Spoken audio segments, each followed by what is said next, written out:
नमस्कार, स्वागत है आपका मेरे YouTube चैनल लीगल लवर्स पे। क्या आपके भी खिलाफ किसी ने फर्जी मुकदमा कर दिया है? क्या आपको भी सिविल कोर्ट से कोई नोटिस, कोई सम्मन आया है?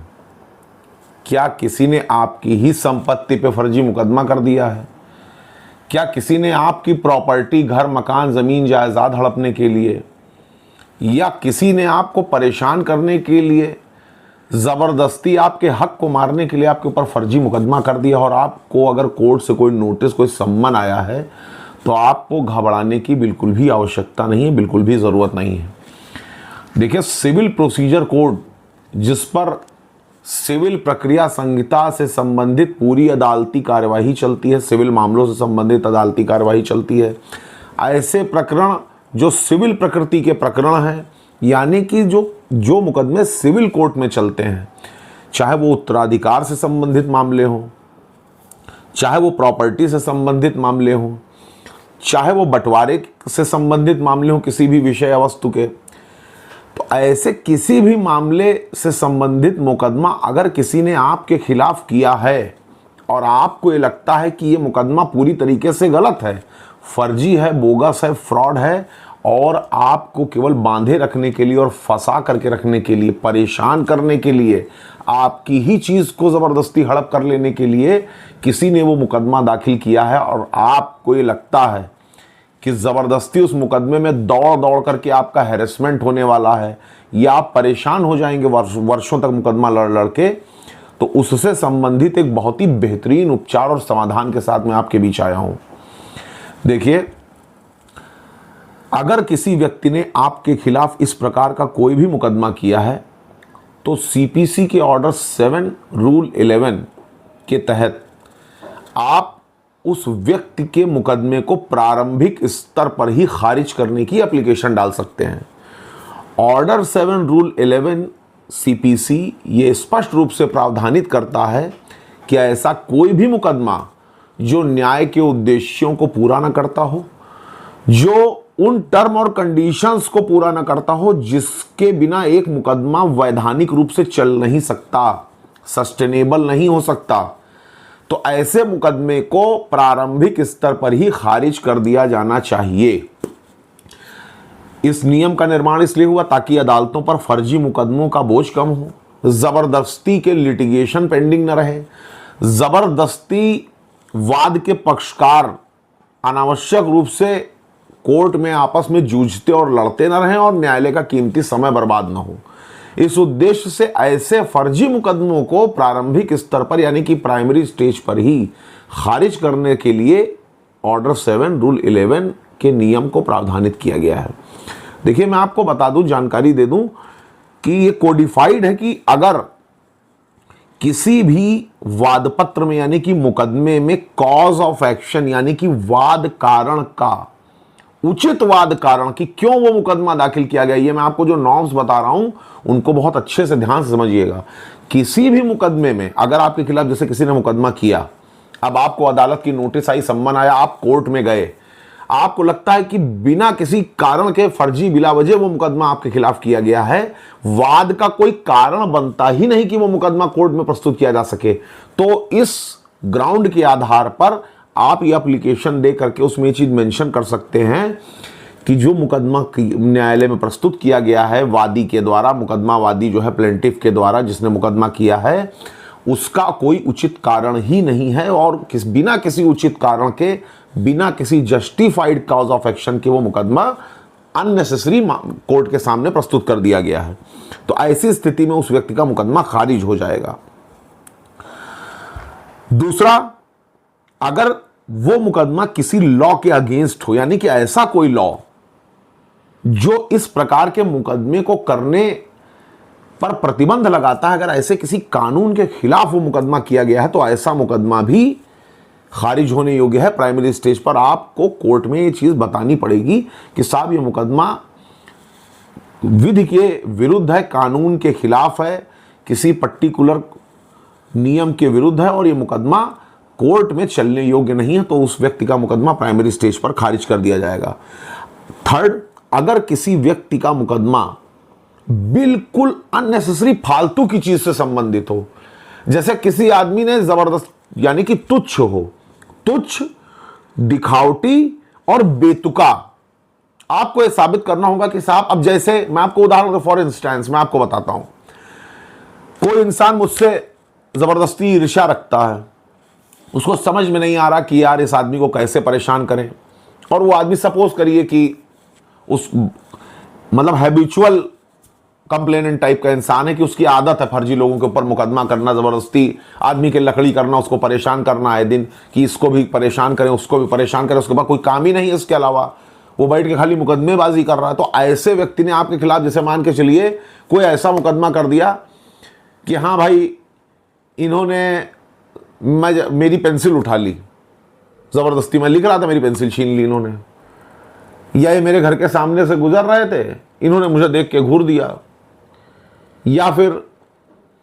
इन्होंने मेरे पेड़ पे एक पत्ती लगी थी वो बिना मुझसे पूछे तोड़ ली, या फिर ये अपनी छत पे खड़े होकर के मेरी छत की तरफ झांक रहे थे। तो इस प्रकार के जो तुच्छ प्रकृति के मुकदमे हैं उनको कानूनी रूप से दाखिल करने की और ट्रायल चलाने की इजाजत कोर्ट नहीं देती, कानून नहीं देता। ऑर्डर 7 रूल 11 के माध्यम से आप इस प्रकार के तुच्छ या दिखावटी प्रकृति के, जिसमें केवल और केवल जबरदस्ती किसी को परेशान करने की नीयत से कोई मुकदमा दाखिल किया गया है, तो मुकदमा प्राइमरी स्टेज पर ही नल एंड वॉइड होगा और वो खारिज किए जाने योग्य होगा। ये आपको दिखाना पड़ेगा कि साहब ये मुकदमा जबरदस्ती अननेसेसरी किया गया है, इसको करने की कोई आवश्यकता ही नहीं थी। फोर्थ, अगर उचित न्याय शुल्क अदा किए बिना कोई मुकदमा किया गया हो या वाद का मूल्यांकन कम किया गया हो, जैसे किसी व्यक्ति ने किसी संपत्ति से संबंधित कोई मुकदमा करके आपको नोटिस भेजी और आपको पता है कि जिस मकान से संबंधित, जिस खेत से, जिस जमीन, जिस जायदाद से, जिस फ्लैट से संबंधित मुकदमा उसने आप पर किया है उसकी कीमत 50 लाख रुपए है और उसने कोर्ट फीस बचाने के लिए उसकी कीमत 25 लाख रुपए दिखा करके, और जहां उसको 100 रुपए कोर्ट फीस जमा करनी थी वहां उसने केवल 20 रुपए कोर्ट फीस जमा की, न्यायालय को गुमराह किया, कोर्ट न्याय शुल्क कम अदा किया,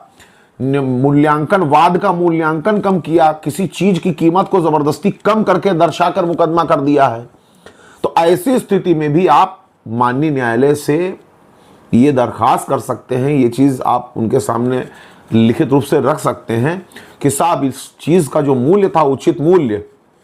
उसको कम दर्शा कर ये मुकदमा किया गया है, वाद का मूल्यांकन गलत किया गया है, अब कोर्ट फीस बचाने के लिए माननीय न्यायालय को गुमराह करने के लिए इस मुकदमे को दाखिल किया गया है, इसमें ये चीजें बचा ली गई हैं, तो वो मुकदमा भी नल एंड वॉइड होगा और वो मुकदमा भी प्राइमरी स्टेज पर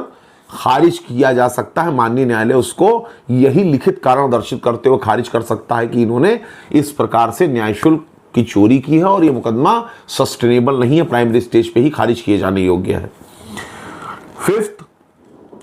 अगर वाद पत्र की मूल प्रति प्रस्तुत नहीं की गई है, तो अब किसी ने फोटोकॉपी दाखिल करके मुकदमा दाखिल कर दिया तो मुकदमा प्राइमरी स्टेज पे खारिज हो ही जाएगा, क्योंकि जो ओरिजिनल कॉपी ऑफ प्लेंट है वो दाखिल करना जरूरी है। कोई व्यक्ति केवल ऐसे ही फोटोकॉपी दाखिल करके कि रसीदी टिकट की फोटोकॉपी की, जो कोर्ट फीस की टिकट है उसकी फोटोकॉपी दाखिल किए दे रहा है, फोटो नहीं लगी है या ओरिजिनल सिग्नेचर नहीं है या ओरिजिनल डॉक्यूमेंट के बिना वो मुकदमा दाखिल है, तो ऐसे मुकदमे को प्राइमरी स्टेज पे खारिज कोर्ट कर देती है। ऐसा मुकदमा, ध्यान से सुनिएगा, जिससे संबंधित कोई मामला कोर्ट में पहले ही निपट चुका हो, तो दोबारा उस मामले से संबंधित कोई मुकदमा करने से ऑर्डर 7 रूल 11 वादी को रोकता है। यानी कि ऐसा मामला जो पहले ही न्यायालय में निर्णीत हो चुका हो, ऐसे मुकदमों को अदालत में प्रस्तुत करने से रोकने के लिए प्रावधानित किया गया। ऑर्डर 7 रूल 11 के थ्रू ऐसा मुकदमा प्राइमरी स्टेज पर खारिज हो जाएगा। वैधानिक रूप से प्रतिबंधित, सिक्स्थ, वैधानिक रूप से प्रतिबंधित, बार्ड बाई लॉ, ऐसा कोई भी मुकदमा जो वैधानिक रूप से किए जाने योग्य ना हो, प्रतिबंधित हो, बार्ड बाई लॉ हो, प्रस्तुत नहीं किया जा सकता, उसको प्राइमरी स्टेज पर खारिज करने का प्रावधान है। तो ये जितने भी नॉर्म्स हैं, जो भी ये मैंने आपको चीजें बताई, इनमें कुछ चीजें और मैं इंक्लूड कर दूं कि जो आवश्यक विवरण है उनको फिल करना जरूरी है मुकदमे में, जो आवश्यक तथ्य हैं मुकदमे से संबंधित वो, और आवश्यक दस्तावेज हैं वो, और जो जुरिस्डिक्शन है कि हाँ उस जुरिस्डिक्शन में वो मुकदमा आता ही आता हो, जहां जिस अदालत में मुकदमा दाखिल किया हो उस न्याय क्षेत्र की उस परिधि में आता हो। ये ना हो कि पता लगा पश्चिम का मुकदमा पूरब में और दक्षिण का मुकदमा उत्तर में किए बैठे हो। तो ये सारी चीजें भी सही तरीके से अगर नहीं की गई हैं तो ऑर्डर 7 रूल 11 के थ्रू ऐसे मुकदमों को प्राइमरी स्टेज पर ही खारिज करने के लिए प्रावधानित किया गया है। वो मुकदमे प्राइमरी स्टेज पर ही खारिज किए जा सकते हैं। आप लोगों को एक बहुत ही इंपॉर्टेंट जजमेंट मैं आप बताने जा रहा हूं। अभी ऑनरेबल सुप्रीम कोर्ट ने करण सिंह बनाम अमरजीत सिंह एंड अदर्स में 2025 का ये लेटेस्ट जजमेंट है। इसमें ऑनरेबल सुप्रीम कोर्ट ने स्पष्ट रूप से प्रावधानित कर दिया कि केवल प्रतिवादी यानी कि जिसके खिलाफ मुकदमा किया गया है उसकी दलीलों को सुनकर ही कोर्ट कोई मुकदमा खारिज नहीं करेगी ऑर्डर 7 रूल 11 की प्लीडिंग पर, बल्कि खुद इन तथ्यों की जांच करेगी कि ये जो नॉर्म्स जो मैंने अभी आप लोगों के सामने बताए हैं, इन नॉर्म्स में से अगर कोई चीज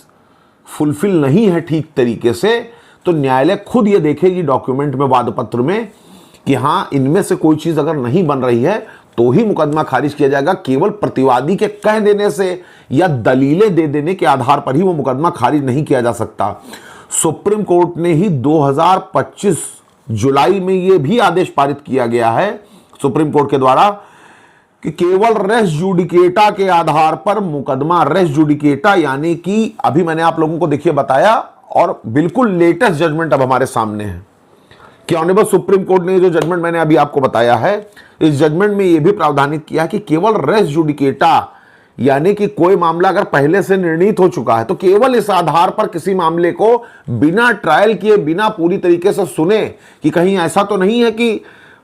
प्रतिवादी गलत तरीके से कोई चीज इंडिकेट कर रहा है, मामला वास्तव में कुछ और होने वाला है,